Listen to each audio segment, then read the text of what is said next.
What's up, guys? Working on John's 56 T-Bird. It's back in. Get some little more maintenance done. We've got the oil pan seal that's leaking. Oil pump that's been leaking. That's right there. Kind of weird, different, external. So getting ready to pull that off. I'm gonna take all the hardware, throw it through our cool ultrasound cleaner now. Yeah. So we'll see if I can do this without lifting the motor. Might have to drop the steering down a little bit, but that's okay. Got this. All right, guys. Well, I'll get back to you guys in a little bit when I have a little more torn down and get cleaning. All right. Can you pause that thing? All right, guys.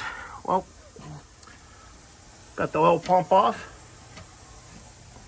Yeah, that one. Oh my God. Got the oil pump off. Sitting right there, be cleaned up. About to drop the pan.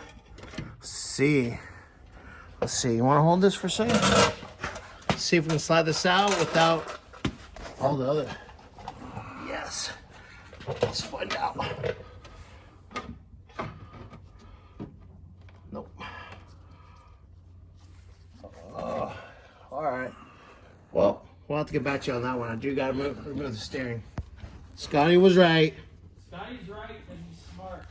Well, we tried. I tried. We're gonna have to pull more stuff off, but that's okay. A couple bolts right over here. We should be good to go. I think one bolt. Yeah, 2 bolts. All right, guys. We'll be back in with you in a moment. Oh, hey, check that out. Can you see it now? 2 bolts. 1, 2.